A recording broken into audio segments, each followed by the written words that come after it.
여러분, 오늘 본문은 이제 아브라함이 175세의 나이에 자신의 삶을 이 땅에서 마무리하고 있는 장면입니다. 우리는 길게 아브라함의 이야기를 살펴봤어요. 아브라함은 75세에 하란에서 하나님을 만났습니다. 그리고 딱 100년 동안 하나님과 동행했다는 것들을 보게 됩니다. 여러분, 우리는 어떻게 살까에 관심이 많이 있습니다. 그런데 정작 우리가 관심 가져야 될 것 중에 하나는 어떻게 죽을까에 대한 것. 어떻게 죽을까를 제대로 알게 되면 여러분, 어떻게 살까는 답이 그냥 나오게 되어져 있어요. 왜냐하면 삶의 끝은 항상 죽음이고 죽음은 삶과 연결되어 있기 때문입니다. 내가 잘 죽을 수 있음을 준비한 사람은 반드시 오늘 하루를 잘 살아낼 수 있습니다.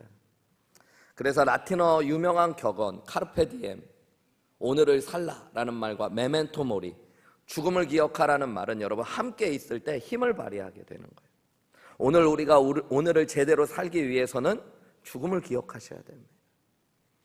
제대로 된 죽음에 대한 인식과 준비, 여러분 그것이 여러분 오늘의 우리의 삶을 잘 살아내게 해요. 아브라함은 75세에 하나님을 만났습니다. 그리고 그의 인생이 대전환을 맞이했어요. 여러분, 그 75세 이전에 아브라함이 무엇을 했는지 어떻게 했는지는 성경에 기록되어 있지 않습니다. 근데 75세부터 100세까지 하나님이 그와 함께 하셨던 시간들은 하나님이 기록하시고 기억하시는 인생이 되어진 것이죠. 여러분, 하나님을 만나는 것이 우리의 인생에 참 중요해요. 죽음 앞에 서기 전에 하나님을 만난 인생이 복된 인생이라는 것들을 여러분 믿으시기 바랍니다. 여러분, 우리도 언젠가 다 죽게 될 거예요. 그런데 여러분, 우리의 인생 가운데 하나님을 만났다면 그보다 큰 복이 없습니다. 다 하나님을 만나고 죽음을 맞이하는 게 아니에요. 여러분, 이 땅에 지금 50억이 넘는 인구가 있습니다. 그들 중에 하나님의 이름도 들어보지 못하고 하나님에 대하여 알지도 못하고 이 땅을 떠나가는 수많은 사람들이 있다는 것들을 기억하셔야 돼요. 여러분, 어떻게 보면 예수 믿는 게 당연한 게 아니라 예수님 믿지 않는 게 당연한 것이 인생이고요, 예수님 믿은 것이 특별한 은혜 중에 은혜라는 것들을 기억하셔야 돼요. 저는 어렸을 때부터 교회를 다니는 집에서 태어났어요. 3대 4대째 침례교인이었던 집에서 태어나다 보니까 집안에 목사님들도 많고 침례교 안수집사님들, 집사님들 다, 그래서 저는 저희 아버님 형제가 5인데 5 형제들, 작은 아버님들까지 다 침례교 목사님, 안수집사님들, 그 자녀들까지 교회 다니니까 어느 집이나 다 그런 건 줄 알았어요. 그래서 제가 대학교, 고등학교, 중학교 자라가면서 교회 안 다니는 아빠를 둔 사람도 있다는 걸 보고 깜짝 놀랐어요. 교회 가는 거 갖고 핍박받는 집이 있더라고요. 저는 교회 빠져서 아버지한테 매 맞고 막 혼났는데, 군대를 가니까요, 여러분, 군대 가니까 더 잘 알게 되더라고요. 전국 8도에서 온 청년들이 모여서 한 내무반을 쓰는데 한 내무반에 한 40명, 50명 정도 됐던 것 같아요. 그 중에 군대에서 보니까 교회 다니는 친구들이 별로 없어요. 어렸을 때부터 정말 교회 다니는 집에서 교회 다니면서 예수님 만나고, 특별히 중고등학교 시절에 예수님을 제대로 만났어야지 군대 와서 신앙이라는 걸 자기 신앙으로 갖게 되는 거잖아요. 그런 사람들이 진짜 많지 않더라고요. 그러면서 제가 내가 특별하구나. 근데 제가 특별한 재능을 갖거나 노력을 한 게 아니고, 여러분, 시간이 지나가면 지나갈수록 알게 되는 건 하나님께서 은혜로 나와 함께 하신 거죠. 만나주셨고 믿게 하셨고. 여러분, 아브라함도 75세에 왜 하나님을 만났는지 모릅니다. 근데 그날 하란에서 하나님의 음성을 들었어요. 진짜 하나님을 만난 겁니다. 그냥 개념으로 종교적으로 하나님을 따른 것이 아니라 하나님과 만났고 그의 100년의 시간은 하나님과 함께하는 시간이었어요. 여러분, 이게 믿음의 삶입니다. 믿음의 삶이라는 건 여러분 예배드리고 말씀을 읽고 기도하고 종교적인 삶으로만 이루어지는 게 아니라 하나님을 만나고 하나님과 동행하는 사람이 믿음의 삶을 살게 되는 겁니다. 여러분이 여러분의 인생 가운데 죽음 앞에 서기 전에 여러분 하나님을 만나는 은혜가 있으시기를 진심으로 주님의 이름으로 축복합니다. 교회를 다니는 건 중요한 거예요. 내가 그래도 교회를 다녔는데, 내가 집사인데, 내가 그래도 목자인데, 여러분 하나님 내가 진짜 만났나 질문해 보셔야 돼요. 내 인생에 하나님의 음성이 나를 향한 하나님의 음성으로 들려지고 내가 그 하나님과 동행할 때 내 인생이 믿음의 삶이 되는 겁니다.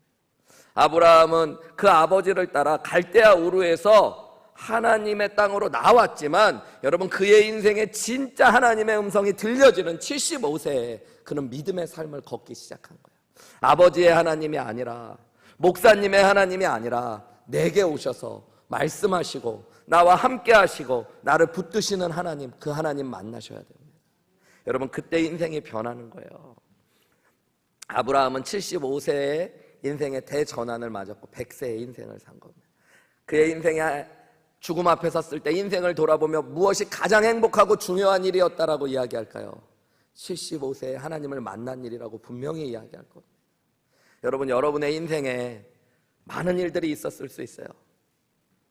좋은 대학을 나가셨을 수도 있고, 대학에 가기 위해 애쓰셨을 수도 있고, 좋은 직장에 가셨을 수도 있고, 좋은 사람을 만났을 수도 있고, 미국에 오게 된 일도 있고, 여러 가지 일들이 있었을 수 있지만, 여러분 죽음 앞에 섰을 때 하나님을 만난 내 삶이 가장 귀한 인생의 복된 삶이라는 것들을 고백하게 될 것들을 미리 하시는 놀라운 은혜가 있으시기를 주님의 이름으로 축원합니다. 여러분, 그래서 우리 안에 하나님의 만남이 참 중요합니다. 여러분, 종교적으로 교회만 다니지 마시고 내가 정말 하나님 만났나 질문해 보셔야 돼요. 교회가 종교인들을 만들어내는 곳이 아니라 하나님을 만나는 사람들이 모여요. 저는 우리 한우리교회가 하나님의 만남으로 가득한 곳 되시기를 주님의 이름으로 축원합니다. 오늘 이 예배의 자리에서 하나님을 만나는 분이 계시기를 원합니다. 하나님이 살아계시구나, 나와 함께 하시고 75세의 아브라함에게 찾아오셔서 너는 내 본토 친척 아비집을 떠나 내가 지시할 땅으로 가라고 하셨던 하나님의 음성을 들었던 것처럼 오늘 이 자리에서 나에게 말씀하시고 함께 하시는 하나님을 만나는 놀라운 은혜가 여러분 가운데 있으시기를 주님의 이름으로 축복합니다. 제가 한국에 있을 때 여의도 침례교회에서 사역할 때 이런 이야기를 잘, 하나님과 인격적인 만남이 있으셔야 됩니다. 종교적으로 그냥 성경의 말씀만으로 이론적으로만 하나님을 아시면 안 됩니다. 제가 그랬던 이유가 있어요. 제가 여의도 교회를 가봤더니 여의도 교회 분들이요, 다들 나는 좋은 분들이에요. 서울에서 먹고 살만하고 교육 좀 받은 분들, 그런 분들이 모여 있으니까요, 여러분 제일 좋아하는 게 공부예요. 공부. 성경 공부하자 그러면 그렇게 사람들이 많이 오셔요. 그리고 막 지식적으로는 하나님에 대해서 막 알아가요. 그런데 제가 보니까 뭔가가 빠져 있어요. 그게 무엇인가 봤더니 하나님과의 인격적인 만남이 없으셔요. 그래서 하나님과의 인격적인 만남을 자꾸 물어봤어요. 하나님과 인격적인 만남이 있으십니까, 집사님? 하나님과 인격적으로 만나셨습니까? 자꾸 어떤 분이 왜 그런 걸 묻냐고. 제가 교회를 10몇 년 다녔는데 제가 하나님의 이름을 부르고 성경에 대해서도 공부할 만큼 다 했고 우리 교회에서 하는 훈련 프로그램 다 했고 제가 목자도 하고 집사도 아닌데 아니요, 하나님 만나셨냐고요. 내가 하나님 안 만났는데 이런 거 하겠냐고. 아니요, 그러니까 어떻게 하나님 만나셨냐고. 몰라요. 대답을 못해요. 어느 날 예배가 있었는데 주일 예배가 끝나고 제가 8층에서 고등부 교육관은 8층에 있는데요, 교육관, 여의도 침례교육관 8층에 있는데 그분이 주일 예배가 끝나고 찾아오셨어요. 눈에 눈물이 가득해요. 그러면서 하시는 거예요. 목사님, 하나님 살아계셔요. 하나님 나와 함께 하셔요. 나에게 말씀하셨고 내가 오늘 그 하나님 만났어요. 여러분, 그때 인생이 변화되고 바뀌어져. 여러분, 우리는 우리 아내, 남편, 자녀들이 믿음 안에 변화되기를 원해요. 근데 우리가 원하는 모습은 대부분 그냥 말 잘 듣는 모습, 문제 안 일으키는 모습, 내가 원하는 모습으로. 여러분, 여러분의 남편, 아내, 자녀가 하나님이 원하시는 모습으로 바뀌어지기를 간절히 축원합니다. 근데 여러분, 어떻게 바뀔까요? 하나님 만나야 바뀌는 거예요. 여러분, 그래서 자녀를 위해, 변화를 위해 기도하지 마시고 하나님과의 만남을 위해 기도하십시오. 여의도 교회에서 제가 사역할 때 또 기억나는 게 부모님들이 자녀들한테 제일 바라는 게 뭔가 보면 그런 제목이 많더라고요. 우리 애가 주일 예배 빠지지 않고 성가대 섰으면 좋겠대요. 성가대 쓰시면 자녀들이 시집 장가를 잘 가요. 왜냐하면 성도님들이 이렇게 보이잖아요. 그러니까 저 처녀, 저 형제 혹시 여자친구 있냐, 남자친구 있냐 그래갖고 장가를 가니까, 그리고 사람들이 매주 교회 오고 그러니까 믿음에 좋고 교회 안 빠지고 교회 오고 그러니까 성가대 서는 게 기도 제목이고 목적이에요. 제가 찬물 뿌리는 거 전문이었으니까 옛날에, 아니 성가대 서는 게 뭐가 중요하냐고, 자녀가 하나님 만났냐고 질문해 보는 거예요. 또 그런 건 모르겠대요. 목사님, 성가대 쓰면 하나님 만나게 되겠죠. 여러분, 성가대 쓴다고 하나님 만나는 거 아닙니다. 여러분의 자녀가 여러분 하나님 만났는지 질문해 보셔야 돼요. 우리 아이가 중학교, 고등학교, 초등학교 때까지 하늘이 꽤 열심히 다녔는데 고등학교 졸업하더니 교회를 떠났어요. 제가 왜 저렇게 됐는지 모르겠어요. 막 얘기하시는 분들이 많아요. 나는 알겠는데. 여러분, 하나님을 안 만났으니까, 못 만났으니까 떠난 거죠. 여러 이유가 있을 수 있겠죠. 전도사님이, 좋아했던 전도사님이 지금은 없어가지고 친구들이 떠나서 다 이유는 될 수 있지만, 여러분, 궁극적인 이유는 하나님 만나지 못해요. 우리 룻기의 말씀을 시작하면서 그래서 제가 첫 주에 무슨 이야기 나눴어요? 여러분, 빵집에 빵이 없는 것, 떡집에 떡이 없는 게 문제라. 여러분, 하나님을 만나는 만남이 우리의 인생에 가장 중요하다는 것들을 깨달으시고, 여러분의 남편, 아내, 자녀들에게도 하나님 만나는 은혜가 필요하다는 것들을 반드시 깨닫는 귀한 은혜가 여러분 가운데 있으시기를 주님의 이름으로 축원합니다. 하나님, 내 자녀가 내가 죽기 전에 하나님 만날 수 있도록 도와주세요. 하나님, 내가 정직하게 교회는 다녔지만 하나님 인격적으로 정말로 만나고 하나님과 동행하는 살아있는 신앙생활을 못하고 있습니다. 사람들 앞에서 창피해서 말도 못하고 목자고 목녀고 10몇 년 20몇 년 교회 다녀서 얘기도 못하지만 정직한 신앙의 실존적인 내 모습이 그렇습니다. 그렇다면 하나님, 나 하나님 만나고 싶습니다.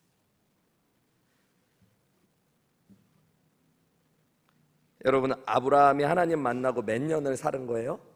100년을 살아요. 75세 하나님 만나고 175세에 죽어요. 여러분, 신앙이라는 건 한순간에 이루어지는 게 아니라 한평생 다듬어지고 성숙해요.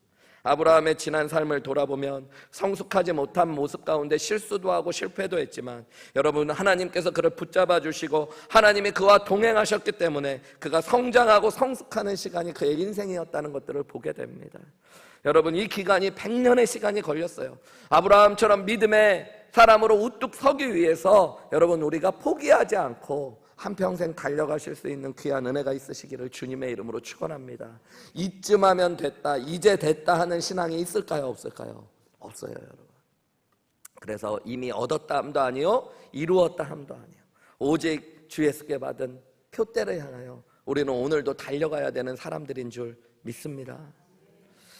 우리 1절부터 4절까지 말씀을 제가 한번 빠르게 읽어볼게요. 아브라함이 후처를 맞아요. 여러분, 인생의 노년에 이제 아내가 죽고 또 아들 이삭이 며느리를 얻고 나서요, 나이 많은 아브라함이 또 후처를 얻었답니다. 그래서 그 후처의 이름은 그두라인데요, 2절에 그가 시므란과 욕산과 무단과 미디안과 이스박과 수아를 낳고 아들들을 쭉 낳았어요. 그리고 그 욕산이라는 아들은 스바와 드단을 낳았고, 드단의 자손은 아스루 족속과 르두시 족속과 르움미 족속이며, 미디안의 아들은 에바와 에벨과 한옥과 아비다와 엘다디아니 다 그두라의 자손이었더라. 그두라를 통해 낳은 자손들의 이름이 쭉 소개되고 있습니다. 사라가 127세에 세상을 떠났다고 성경에 나와 있었어요. 그때 아브라함이 10살 많거든요. 아브라함은 몇 살이었겠어요? 137세. 근데 아브라함이 몇 살까지 산 거예요? 175세까지 산, 근 40년의 시간 가운데 아브라함이 했던 중요한 일들이 후첩을 얻어서 자녀들을 낳은 겁니다. 6명의 아들들을 더 낳았어요. 여러분, 그런 노래 혹시 불러보신 적 있어요? 어렸을 때? 믿음의 조상. 음이 이상한데? 제가 한 2, 3주 교회를 비웠더니 음을 잊어서, 믿음의 조상 아브라함은 7명의 아들이 있었는데요. 이상하죠? 왜 7명이야? 성경을 대충 읽으면 2명밖에 없는데, 여기 보면 여러분, 아브라함이 6명의 아들을 낳고 이스마엘은 떠나갔지만, 그 이삭까지 해서 7명의 아들이 있었다는 것들을 우리가 생각할 수 있게 되는 거예요. 40년의 시간 가운데 이렇게 아들을 낳았다는 거예요. 왜 이런 이야기를 기록했을까요? 이 나머지 이 그두라를 통해 낳았던 아들들은 그렇게 중요한 성경의 인물들이 되어지지도 않음에도 불구하고 성경이 왜 이 이야기를 기록할까요? 그냥 인생의 노년까지 아브라함은 젊은 여자와 살았다, 이런 이야기를 하고 싶은 게 아니라, 여러분, 이 말씀은 창세기 17장 4절에서 6절에 있었던 하나님의 약속이 성취되고 있다는 걸 보여주고 있는 거예요. 하나님께서 아브라함에게 이렇게 말씀하셨어요. 보라, 내 언약이 너와 함께 있으니 너는 여러 민족의 아버지가, 열국의 아버지가 될 것이다 라고 말씀하셨어요. 5절로 넘어가면 이제 후로는 내 이름을 아브라함이라 하지 아니하고 아브라함이라 하리니 이는 내가 너를 여러 민족의 아버지가 되려 함이니라. 6절 말씀, 내가 너로 심히 번성하게 하리니 내가 내게서 민족들이 나게 하며 왕들이 내게로부터 나오리라. 여러분, 하나님이 이 약속을 주셨는데 아브라함의 인생에 보면 이것이 도저히 이루어질 것 같지 않았습니다. 아브라함의 나이 99세 때까지 자녀가 없었으니까요. 사라를 통해서. 그렇게 더디어서 아브라함은 어떤 방법까지도 취해요? 자신의 아내의 여종을 통해 이스마엘을 낳는 실수까지도 범했던 겁니다. 도무지 이루어지지 않을 것 같은 약속이 이삭 하나를 통해 이루어지는 줄 알았는데 그것이 아니라 나중에 인생의 노년에 보니까 하나님께서 그두라라는 여인을 통해서 6명의 아들을 낳게 하시고 오늘 보면 그 아들들을 통해서 미디안 족속과 여러 다른 족속들이 계속 퍼져나갔다는 것들을 성경이 기록해주고 있는 거예요. 무슨 이야기입니까, 여러분? 하나님의 약속은 더디 이루어지는 것 같지만 반드시 이루어진다는 거예요. 우리 H캠프 때 들었던 말씀대로 보면 하나님의 약속, 축복, 하나님의 말씀은 여러분 하나님의 때에, 가장 좋은 때에, 가장 좋은 방법으로, 가장 좋은 것들로 이루어짐을 여러분 믿으시기 바랍니다. 우리 인간들은 항상 내가 원하는 때에, 내가 원하는 방법으로 이루어지는 것이 가장 좋다고 생각해요. 그리고 이왕이면 어떤 거요? 빠르면 빠를수록 좋다고 생각해요. 근데 여러분 그렇지 않습니다. 하나님의 때가 있어요.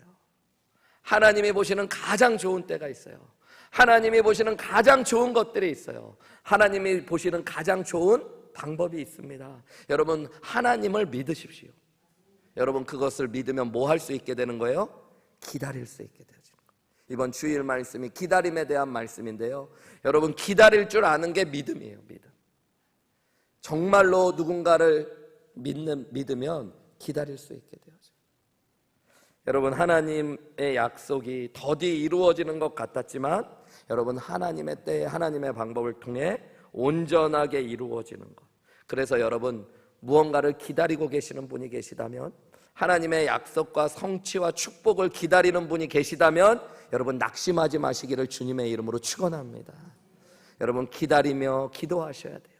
하나님이 이루실 겁니다. 스포츠에서 그런 말이 있어요. 끝날 때까지 끝난 게 아니라. 여러분, 우리의 인생도 주님이 끝났다고 하지 않으면 끝난 게 아니라는 것들을 믿으셔야 돼요. 때로는 다 죽은 것 같은 곳에서 새싹을 나게 하시는 하나님의 생명의 역사가 있습니다. 이 달라스는 겨울이 별로 없어가지고 이런 게 실감이 잘 안 나요.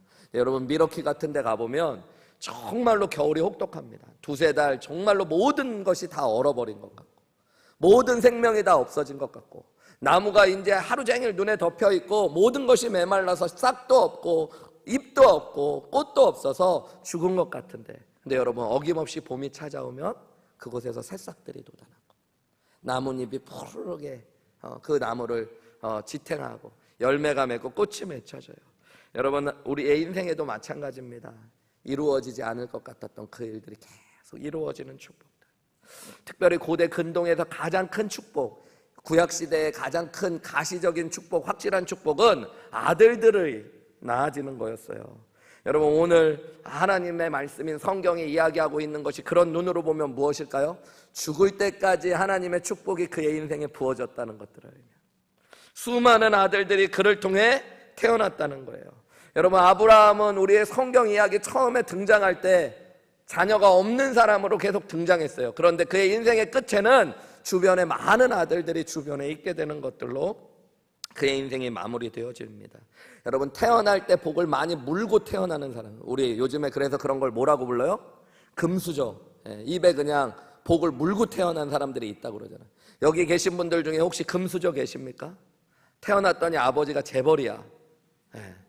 이씨 중에 뭐 이병철 씨, 뭐 이건희 씨랑 좀 아는 분 계세요? 아니면 뭐 정씨 중에 정주영 씨 뭐 아시는 분 계세요? 구씨 중에 우리 구자훈 목사님 이름이 뭔가 있어 보여갖고 저는 LG랑 뭐 있는 줄 알았더니 집에 LG 가전제품 외에는 아무것도 없다. 다들 흑수저들 모여가지고. 요즘은 달라스가 좋아져가지고 여러분, 괜찮은 분들이 달라스로 많이 오신답니다. 여기 괜찮다는 건 세상적인 얘기입니다, 여러분. 옛날에도 다 괜찮았습니다. 근데 그 미국에도 예전에는 여러분, 이민 오는 분들이 다 이렇게 갈라져 있었어요. 돈 벌려고 하는 사람들은 뉴욕으로 가고, 그냥 일단 미국에 아무것도 없는데 살아보려는 사람들은 LA로 가고, 공부 좀 하고 국가에서 공무원으로 오거나 미국 기업의 공무원으로 오는 분들은 버지니아, 워싱턴 DC 쪽으로 가고, 뭐 이런 식으로 사람들이 좀 나누어져 있었거든요.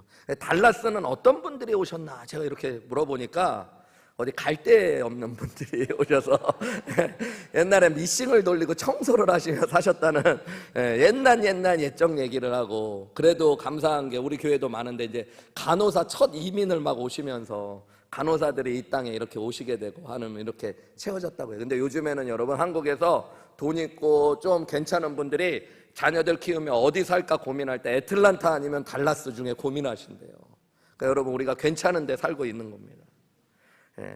보면은 저도 한국에서 보면 금수저 같은 거 물고 태어난 것 같은 사람이에요. 어떻게 그냥 자기가 선택한 것도 아닌데 태어났는데 자기 집이 아파트 80평이고, 아버지는 뭐 재벌이시고, 뭐 다들 그렇게 되면 여러분 금수저 같은 걸 태어난 거죠. 근데 그의 인생이 마지막 죽을 때 여러분 태어났을 때보다 복 받지 못하고 죽는 사람들도 많이 있더라고요. 여러분 태어날 때 복 많이 받고 태어나는 게 좋은 걸까요? 죽을 때 복이 주변에 이렇게 많이 있음을 보며 죽는 게 좋은 걸까요? 물론 둘 다 있으면 좋겠죠. 근데 오늘 아브라함 보면 여러분 없이 시작했지만 그의 인생에 많은 복을 하나님께서 그의 인생 마지막까지 부어주시고 있는 것들. 여러분 그걸 통해 하나님 무엇을 말씀하실까요? 여러분 믿음이란 건 그런 거예요. 여러분 갈수록 좋아지는 게 믿음인 줄 믿으시기 바랍니다.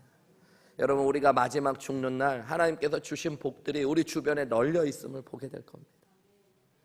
하나님이 영생의 축복도 주셨고 죄사함의 축복도 주셨고 믿음의 많은 동료들도 주셨고 하나님께서 하나님의 은혜로 나와 함께 하셨음을 보는 것, 그것이 믿음의 삶인 줄 여러분 믿으시기 바랍니다. 특별히 여러분 자녀가 많아지는 게 고대 근동의 구약시대의 복이었다면 오늘 우리의 인생에도 마찬가지입니다. 여러분 홀로 마무리되어지는 인생 참 외롭고 괴로운 인생이에요. 제가 목회하면서 가끔 자녀가 없는 분들을 이렇게 뵐 때가 있어요. 그분의 인생의 노년이 되면 두려움이 생기시더라고요. 외로울까 봐, 홀로 죽어갈까 봐.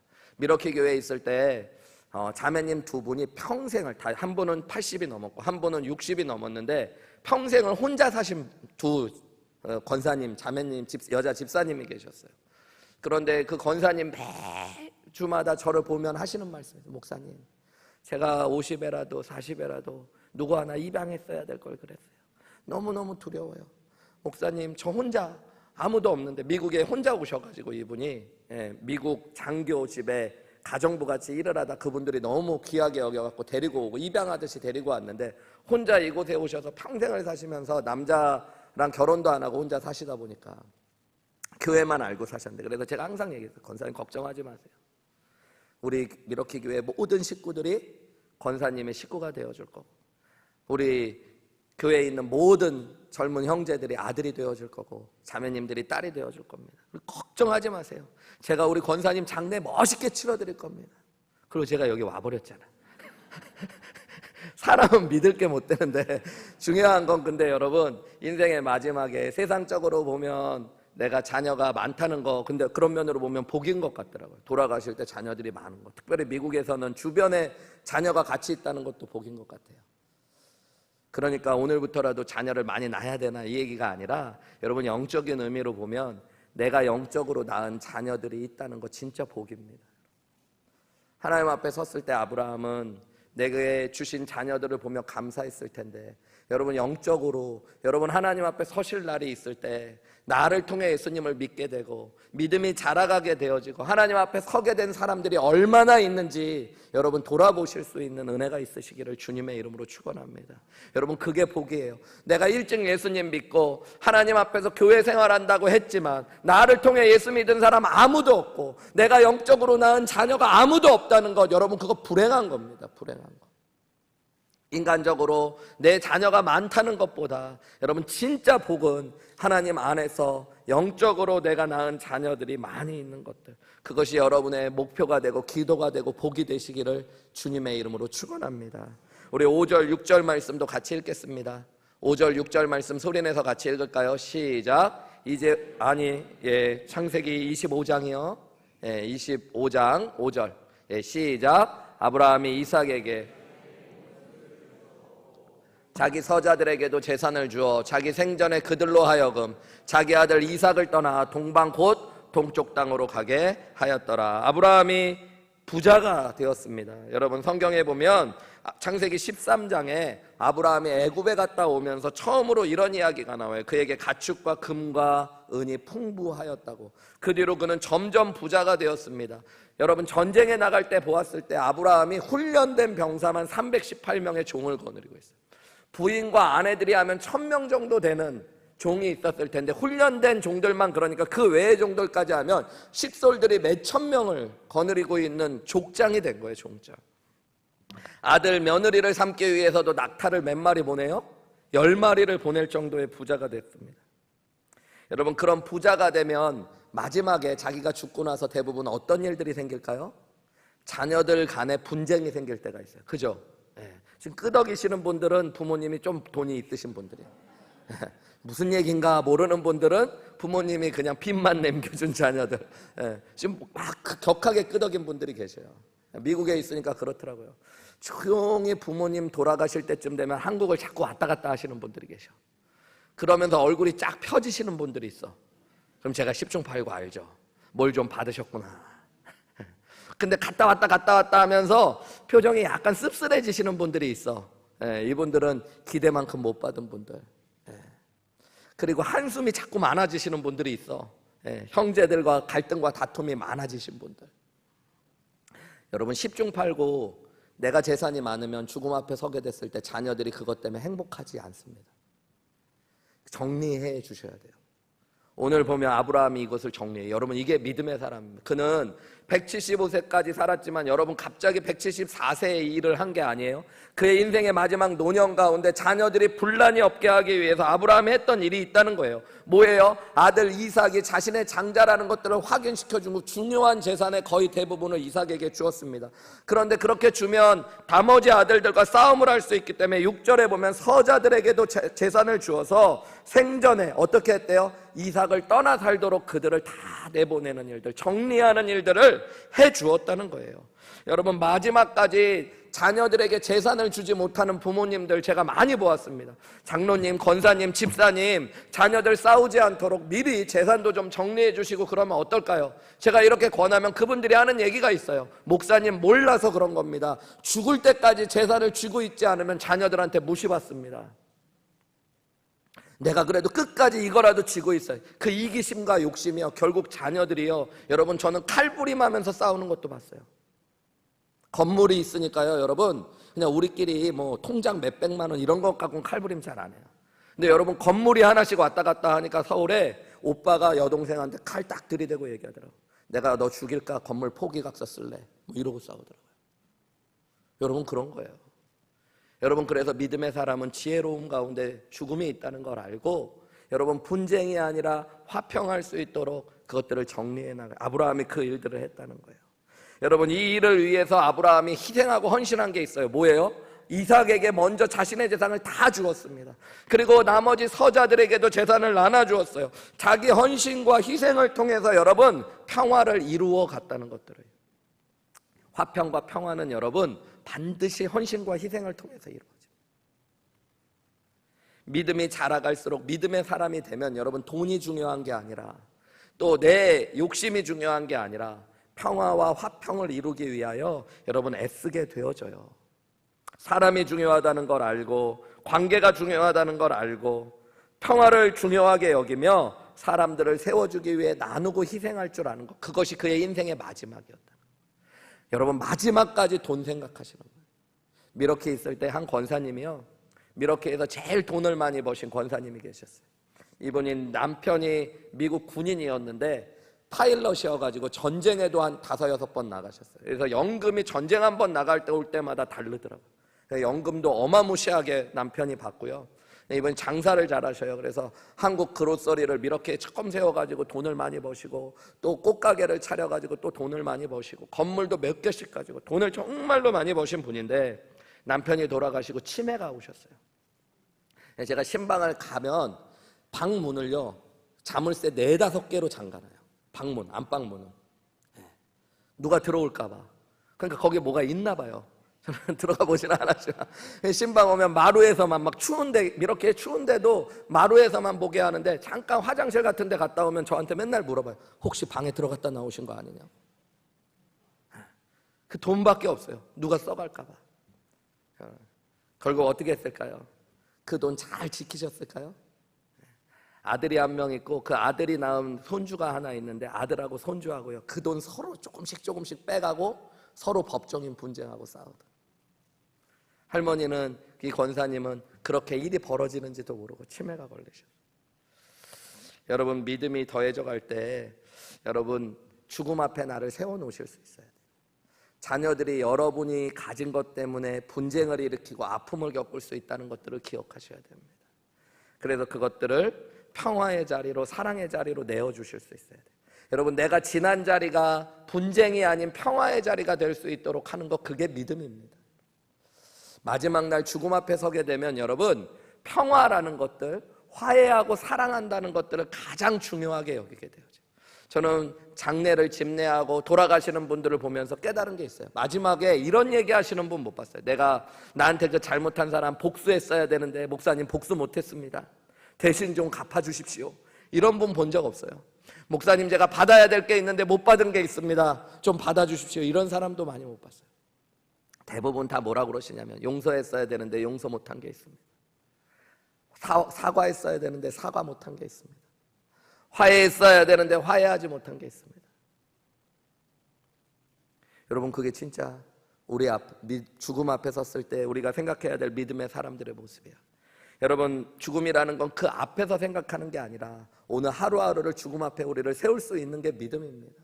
아브라함의 죽음의 모습을 보면서 우리도 나의 삶의 죽음의 자리, 그럼 여러분 용서 못할 게 없어요. 여러분, 화해 못할 관계가 없습니다. 여러분, 오늘 여러분이 정말로 죽는다고 생각하면 여러분, 내가 미워하는 그 사람에게 사과할 수 있을 거예요. 용서할 수 있을 거예요. 누군가를 미워하면 그 마음에 지옥이 시작된다라는 말이 있습니다. 여러분, 내가 가는 곳마다 용서가 시작되고 사랑이 시작되고 화해가 시작되시기를 주님의 이름으로 축원합니다. 여러분, 그것이 어떻게 이어져요? 7절부터 10절도 보세요. 우리 같이 읽어볼까요? 시작. 아브라함의 향년이 175세라.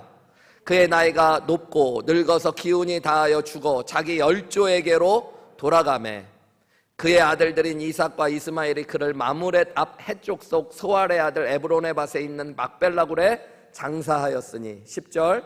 이것은 아브라함이 해쪽 속에게서 산 밭이라. 아브라함과 그의 아내 사라가 거기 장사되었더라. 여러분, 7절에 보면 아브라함이 175세에 죽었는데요, 8절에 보면 그는 나이가 높았고 늙어서 기운이 다하여 죽었대요. 여러분, 이것은 성경의 표현으로 보면 그가 병에 걸리거나 사고사로 죽은 게 아니라 자연사로 죽었다. 이것이 하나님께서 주신 복이었어요. 그가 죽었을 때 표현을 뭐라고 그래요? 자기 열조에게로 돌아갔다고 합니다. 여러분, 믿음의 사람은 여러분 하나님 안에서 믿음의 사람들에게로 돌아가는 것, 그것이 죽음이라는 걸 아셔야 돼요. 근데 9절 말씀에 보면 재미있는 말씀이 있습니다. 여러분, 여러 그의 아들들 가운데 특별히 이삭과 이스마엘이 그를 마므레 앞 해쪽 속 소알의 아들 에브론 밭에 있는 막벨라굴에 장사했대요. 이 장래에 상주들이 있었다는 거예요. 그가 누구하고 누구예요? 이삭과 이스마엘. 여러분, 이삭과 이스마엘은 어떤 사이예요? 원수 같은 사이였어요. 이삭이 태어남으로 이스마엘은 자신의 모든 것을 잃었습니다. 그리고 이삭을 놀리다 이스마엘은 쫓겨나게 되어지고 함께할 수 없는 사이. 근데 그의 아버지의 장래 앞에 그들이 뭐 하고 있어요? 하나 되고 있어요. 어떻게 이런 일이 있었을까요? 정확하게 성경은 표현하고 있지 않지만 아마 아브라함이 죽기 전에 이스마엘을 부르고 이것을 부탁했을 거라고 이야기해요. 이스마엘이 홀로 멀리서 아버지 장례에도 못 오는 것이 아니라 함께 이 장례를 치러주도록. 이삭이 법적으로는 당연히 장자의 권위를 가지고 있고 상주가 되어야 되지만 함께 상주가 되었어요. 아버지가 원했던 건 뭘까요? 장례가 잘 치러지는 게 아니라 아들들이 뭐 하는 거요? 화해하고 사랑하는 거. 여러분, 이게 믿음의 사람이에요. 여러분, 여러분이 죽음 앞에 서기 전에 이 땅을 죽음의 자리에 세우는 것처럼 살아가면서 여러분의 삶이 마무리되어지기 전에 여러분의 가정에 평화의 도구가 되어지시기를 주님의 이름으로 축복합니다. 형제, 가족, 친척 가운데 여러분 화해하지 못하고 있는 사람 있으면 하나님 나를 통해 우리 가정에 평화가 임하고 화해가 임하게 하여 주옵소서. 여러분 우리 교회 안에 여러분 통해서 여러분 관계 가운데 화목하지 못하는 분들이 있으면 여러분 화평하기를 애쓰시기를 주님의 이름으로 축원합니다. 여러분 그것이 믿음이에요. 우리 성 프란시스의 평화의 도구라는 시를 여러분 많이 들어보셨을 거예요. 주여 나를 평화의 도구로 써주소서. 미움이 있는 곳에 사랑을, 다툼이 있는 곳에 용서를, 분열이 있는 곳에 일치를, 의욕이 있는 곳에 믿음을, 그릇됨이 있는 곳에 진리를, 절망이 있는 곳에 희망을, 어둠이 있는 곳에 광명을, 슬픔이 있는 곳에 기쁨을 심게 하소서. 위로받기보다는 위로하고 이해하기보다는 이해하며 사랑받기보다는 사랑하게 하여 주옵소서. 우리는 줌으로써 받고 용서함으로 용서받으며 자기를 버리고 죽음으로써 영생을 얻기 때문입니다. 여러분 우리가 영생 가운데 선 구원을 받은 사람이라면 여러분 평화의 도구로 우리가 쓰임받기를 구하셔야 돼요. 여러분 이게 예수님의 기도 아니었을까요? 하나님 앞에 이 땅에 보내달라고 외치셨던 예수님의 기도가 이것이 아니었을까요? 하나님 나를 평화의 도구로 써주십시오. 미움이 있는 곳에 사랑이, 다툼이 있는 곳에 용서가, 분열이 있는 곳에 일치를 위해 나를 평화의 도구로 써주십시오.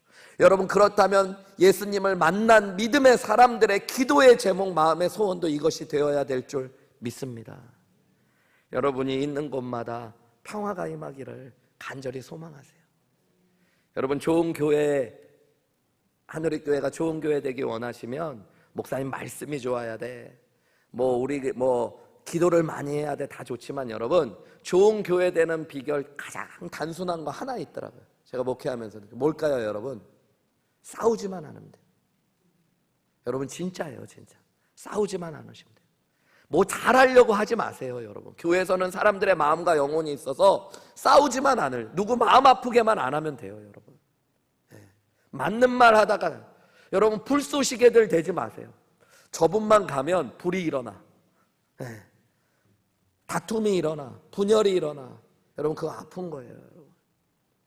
내가 가는 곳마다 평화가 임해요. 교회의 역사가 여러분 참 아이러니하게도 다툼과 분열의 역사였어요. 우스갯소리로 그런 이야기 제가 해드린 적이 있었던 것 같아요. 설교 시간에 어떤 부부가 풍랑을 만나서 요트로 여행을 하고 있다가 풍랑을 만나 표류하게 돼서 무인도에 갇히게 됐대요. 이분들이 그래도 믿음이 좋은 분들이었어요. 제일 먼저 우리가 이곳에 와서 무인도에서 제일 먼저 구조받을 때까지 살아야 되니까 제일 먼저 교회를 세우자. 그래서 나무를 구해가지고 자기 집을 짓기 전에 먼저 교회를 세웠대요. 그리고 나서 우리 교회를 세우자. 이분들이 그곳에서 1년 넘게 표류하다가 다행히 구조대를 만나서 구조대가 와가지고 무인도 와가지고 이분들을 구하는데 봤더니 진짜 멋지게 지은 교회가 있는 거예요. 이 건물이 뭐냐고 물어봤더니 자기들이 믿음으로 처음 오자마자 세웠던 곳이 이 교회라고. 옆에 보니까 또 이렇게 집이 하나 있어요. 그래서 이것이 이제 이분들이 사셨던 집이구나. 이 집은 두 분이 사셨던 집이냐고 물어봤더니 이분들이 이야기하더래요. 2달 만에 우리 싸워가지고 2번째 갈라진 교회라고. 여러분 무슨 얘기인지 아시겠어요? 무인도에 부부가 갇혀도 교회가 갈라지는 역사. 그게 여러분 교회의 역사, 믿음의 역사. 퀸즈 한인교회 김바나바 목사님 오셨었잖아요. 20년 동안 교회가 갈등이 있는데요.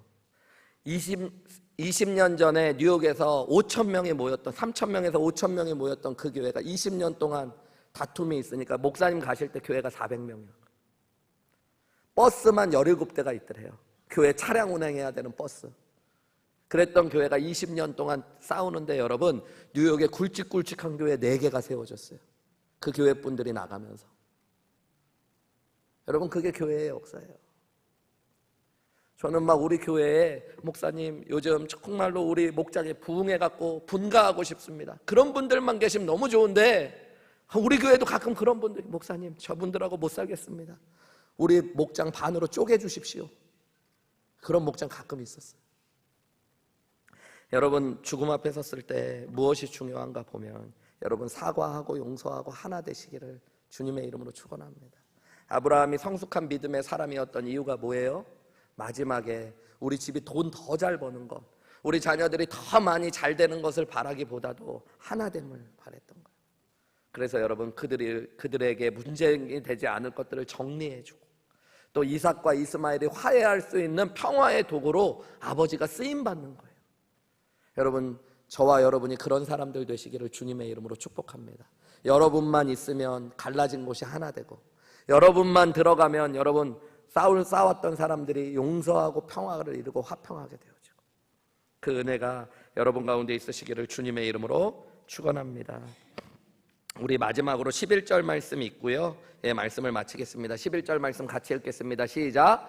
아브라함이 죽은 후에 하나님이 그의 아들 이삭에게 복을 주셨고 이삭은 브엘라 헤로이 근처에서 거주한 아브라함이 죽은 후에도 여러분 어떻게 됐대요? 하나님은 그의 아들 이삭도 복 주셨대요. 12절부터 다 읽지는 않지만 18절까지 보면요 여러분 애굽에서 있었던 하갈 여종 하갈의 아들인 이스마엘의 아들들도 계속 복받고 퍼져나갔다는 이야기합니다. 여러분 아브라함을 통해서 그의 자녀들이 하나님의 복을 계속 이어받았다는 이야기를 성경에 이야기하고 있는 거예요. 여러분 이제는 아브라함의 세대는 가고 이삭의 세대가 옵니다. 한 세대가 가고 한 다른 세대가 세워지는 것은 역사의 진실이에요. 여러분 여러분의 세대도 저의 세대도 이제 곧 지나갈 겁니다. 그리고 다음 세대들이 일어날 겁니다. 영원한 것은 없어요. 여러분 영원한 것은 오직 하나님밖에 안 계십니다. 여러분 우리는 그것을 알아야 돼요. 우리는 반드시 퇴장이 있는 조연 배우들이에요. 주인공이 아닙니다. 하나님만이 이 땅의 주인이시고 주인공이십니다. 여러분 그때 우리가 알아야 될 게 있어요. 내가 지나간 내 다음의 자리가 더 복받기를 구하는 것. 여러분 나는 복받고 믿음으로 살았는데 내 자녀들은 믿음 없이 복 없이 살아간다면 여러분 그거 불행한 겁니다. 아브라함의 인생이 끝났지만 하나님의 아브라함에게 주셨던 복을 아들 이삭에게도 부어주셨고 아브라함을 통해서 여러분 이스마엘도 복받았다는 이야기들 여러분 그것이 인생의 마지막 날 선언. 아마 하나님 앞에 아브라함은 구했을 거예요. 인생의 죽음 앞에서 무엇을 구했을까요? 하나님 저 잘 죽게 해주세요 뭐 이거 구했을까요? 아니요. 하나님 내 아들 이삭도 복 주십시오. 하나님 내 아들 이스마엘도 복 주십시오. 여러분 그게 죽음 앞에 서게 되면 알게 되는 거예요.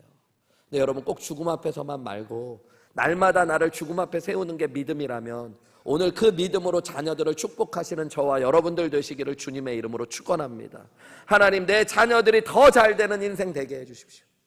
우리 방원권 장로님 여기 계신데 방원권 장로님이 우리 한우리교회 처음 개척 때부터 지금까지 열심히 수고하셨는데 방원권 장로님의 때가 한우리교회 전성기이기를 원하십니까? 아니면 방원권 장로님 다음 세대가 한우리교회 전성기기를 원하십니까?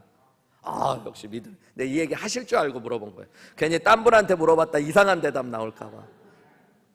여러분 그게 믿음이에요. 저의 때보다 저의 자녀들의 때가 더 잘 되는 거. 저는 저희 희정이 저희 아내 뱃속에 있을 때 매일 기도했던 기도가 있어. 손을 얹고 하나님 이 아이가 아들인지 딸인지도 모를 때 하나님 저보다 갑절의 영감을 주시고 저보다 갑절로 하나님께서 사용하는 자녀가 되게 해주십시오. 여러분 그게 하나님의 복입니다. 저는 우리 교회 부목사님들이 다 저보다 훨씬 더 훌륭한 목회자로 서서 훨씬 더 큰 하나님의 사명들을 감당하시기를 간절히 사모합니다. 여러분 우리 아이들이 지금 자라가고 있잖아요. 우리 교회 청년들이 중고등부 아이들이 여러분 하늘이교회 다음 주인공들이 될 겁니다. 여러분 그 다음 세대들이 하늘이교회의 진정한 전성기를 이끌 수 있도록 기도할 수 있는 저와 여러분들이 되시기를 주님의 이름으로 축복합니다. 여러분 이게 믿음의 사람의 죽음 앞에 섰던 모습이에요. 여러분 꼭 죽음 앞에서 이 모습을 갖추는 게 아니라 날마다 죽음의 자리 앞에 나를 세울 수 있는 믿음이 저와 여러분 가운데 있으시기를 주님의 이름으로 축원합니다. 제가 한국에서 모셨던 여의도 침례교회 돌아가신 한기만 목사님은 매년마다 유언과 유서를 남기셨어요. 그래서 그거를 동봉해가지고 사모님한테 딱 맡겨놓으시고요. 비행기 타고 막 교회가 좀 크니까 여행도 자주 하시고 뭐 선교도 많이 가시고 그러니까 비행기 사고 나거나 죽으면 교회에 주는 유언, 집에 주는 유언 그걸 다 적어 놓으신 거예요. 유서로. 나는 후임 목사로 누구를 추천한다. 이런 것도 적어 놓으시고요. 뭐 통장 비밀번호도 다 적어 놓으시고. 그걸 매년 하시는데 매년 새로 쓰세요. 매년 후임 목사 후보가 바뀌는 거예요. 그러니까 아무도 몰라요. 우린 궁금해요. 도대체 누구야 이번 올해는. 그리고 좀 그 목사님이 젊을 때부터 하신 거거든요. 그거를. 그래서 야, 좀 희한하다. 왜 새해가 되면 맨 먼저 저분은 저걸 하실까? 근데 요즘에는 그게 지혜라는 생각이 들어요. 여러분, 이번 주일 전까지 오늘 금요 예배 오신 분들 한번 유서 한번 적어보세요. 유서. 죽음 앞에 나를 세워보십시오. 여러분, 그게 믿음입니다. 그게 지혜입니다. 우리 모두 다 죽을 것이기 때문입니다. 우리 교회 H캠프 때 원호식 목사님, 저희 교회 하누리교회 전신인 성석교회 담임 목사님 하시고 너무너무 그 믿음으로 열심히 섬긴 새가족부에도 나오셨더라고요. 보니까 새가족 소개할 때 자기소개 하시더라고요. 여러분 기억나는 분들 계실 거예요. 선교사도 했고 목사도 했고 오래 이끄셨다고 얘기해요. H캠프 오셨다가 가시는 길에 교통사고 나셨어요. 그래서 머리가 다치셔가지고 입원하셔갖고 긴급 시술도 받으시고 지금 병원에 누워 계세요. 제 주일날 얘기를 들었는데 너무너무 놀랐어요. 교통사고 나서 머리가 다치시고 의식이 없으시고 그런다. 다행히 지금 목사님 잘 회복되고 계신데 제가 보면서 마음이 얼마나 무거웠는지도 몰라요. 목사님 그렇게 진짜 혹시라도 잘못되실지도 모른다고 생각하니까 제가 토요일날 뵀을 때 한 번이라도 더 손이라도 잡았어야 되는데, 목사님한테 너무 고맙다고 말씀이라도 좀 드렸어야 되는데, 제가 너무너무 아쉬운 것만 생기는 것 같아요. 근데 다행히 하나님께서 목사님 생명을 연장시켜 주셨고 신방 갔는데 목사님 손 잡는데 내가 너무 얼마나 감사해요. 여러분, 믿음이라는 건 날마다 죽음 앞에 나를 세울 줄 아셔야 돼요. 오늘 아브라함의 죽음을 보시면서 여러분, 나를 죽음의 자리 앞에 세우실 수 있는 은혜가 저와 여러분 가운데 있으시기를 주님의 이름으로 축복합니다. 그래서 사랑의 사람들, 화해의 사람들로 쓰십시오. 두려워하지 말고 하나님께서 말씀과 약속을 이루시며 나와 함께 하실 것들을 믿으십시오. 또한 무엇보다도 나의 세대가 지나도 하나님께서 나를 통해 이 땅에 복을 주시고 다음 세대들을 더 아름답게 세우실 것들을 꿈꾸고 축복하시는 저와 여러분들이 되시기를 주님의 이름으로 축원합니다.